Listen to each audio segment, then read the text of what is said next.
এবার প্রশ্ন করবেন একজন অমুসলিম বোন। মিস্টার জাকির, প্রশ্নটা করেছে আমার এক অমুসলিম বন্ধু। সে আমাকে বলে যে মুসলমানদের মধ্যেই বিভ্রান্তি আছে। মুসলমানরা নিজেরাই এক অন্যকে প্রশ্ন করে যে আপনি কি ওয়াহাবি নাকি আপনি একজন সুন্নি। তার মতে মুসলমানদের বিভ্রান্তির মধ্যে রয়েছে। এখন এই ব্যাপারে আপনি কি বলবেন? এ ব্যাপারে আমরা মুসলমানরা কি বলতে পারি? বোন, আপনি বললেন যে এক অমুসলিম বোন প্রশ্ন করেছেন যে মুসলমানদের নিজেদের মধ্যে বিভ্রান্তি আছে যে আপনি কি ওয়াহাবি নাকি হান্নাফি নাকি মালিকি, তাহলে মুসলমানরা বিভ্রান্তির মধ্যে আছে, এর উত্তরটা কি? আমি অমুসলিম এই বোনের সাথে একমত। দুর্ভাগ্যজনকভাবে মুসলমানরা এখন অনেক ভাগে বিভক্ত। তবে আমি যখন হিন্দুদের বেদ পড়তে বলছি তখন মুসলমানদেরও কোরআন পড়তে বলছি।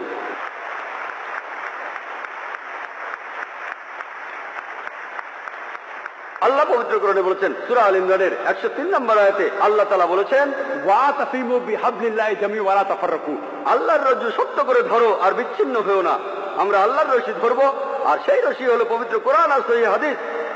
আল্লাহ কোরআনে বলেছেন সূরা আল আনামের 159 নম্বর আয়াতে উল্লেখ আছে, যারা দিন সম্বন্ধে নানা মতে সৃষ্টি করেছে, হে রাসূল, তাদের দায়িত্ব তোমার নয়। ইসলাম ধর্মে বিভিন্ন দল আর মত তৈরি করা এটা নিষিদ্ধ, এটা হারাম। কিন্তু যদি মুসলমানদের বলি আপনি কি, কেউ বলে আমি হানাফি, কেউ বলে শাফি, কেউ বলে হামলি, কেউ বলে ওয়াহাবি। নবীজি কি ছিলেন? তিনি কি হানাফি? তিনি কি শাফি? তিনি কি হামলি? তিনি কি মালিকি? তিনি কি ছিলেন? তিনি মুসলিম ছিলেন। পবিত্র কোরআনে সূরা আল ইমরানের 52 নম্বর আয়াতে উল্লেখ করা আছে ঈসা আলাইহিস সালাম, যীশু খ্রিস্ট, তিনি মুসলমান ছিলেন। পবিত্র কোরআনে সূরা আল ইমরানের 67 নম্বর আয়াতে উল্লেখ আছে যে ইব্রাহিম আলাইহিস সালাম তিনিও মুসলিম ছিলেন।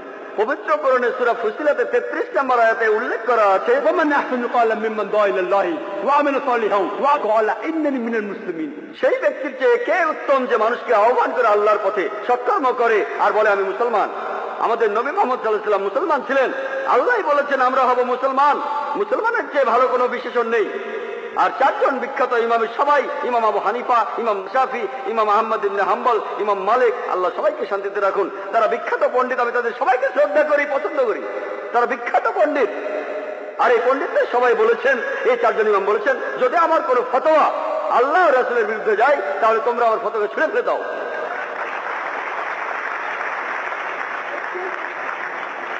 যদি ভালো করে দেখেন, এই যে ইমাম যারা ছিলেন তারা মুসলমানদের বিভক্ত করতে চাননি।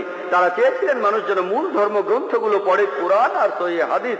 তাই আমাদের এখন যা করতে হবে, আমি লোকজন বলে একটা হাদিসে আছে মুসলিমরা 73টি ভাগে বিভক্ত হবে, এটা আছে তিরমিজিতে সহিহ হাদিস 171 নম্বর হাদিস। নবীজি বলেছেন ভবিষ্যতে 73টি ভাগ তৈরি হবে, ভাগ করা উচিত সেটা বলেননি। নবীজি জানতেন যে আল্লাহ এই কাজটাকে নিষিদ্ধ করেছেন।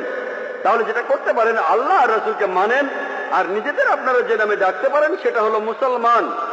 যে কোনো পণ্ডিত, পৃথিবীর যে কোনো পণ্ডিত, ধরলাম তিনি পৃথিবীর সবচেয়ে বড় পণ্ডিত, তার কাছে প্রমাণ দেখতে চান, বল হাসু বুরহানুকুম, আপনার প্রমাণটা দেখান। যদি সত্যি বলে থাকেন, আপনি নির্দোষ হলে তার প্রমাণ দেখান। তাহলে যদি কোনো পণ্ডিতের সাথে মতভেদ হয়, তার কাছে প্রমাণ দেখতে চান, প্রমাণটা নিয়ে পরীক্ষা করুন। এজন্য আমি রেফারেন্স দেই। আমি যা বলি, জাকির যা বলে, ইসলামে তার কোনো মূল্য নেই, জিরো, শূন্য।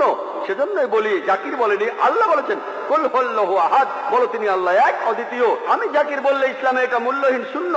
আল্লাহ যা কিছু বলেছেন সেটা মানতে হবে, নবীজি বললে সেটাও মানতে হবে। সেজন্য বোন, মুসলিমদের বিভক্ত হওয়া উচিত না, আমাদের শুধু মুসলিমই বলা উচিত। আর কোরআন আর সহিহ হাদিস আমরা মেনে চলবো।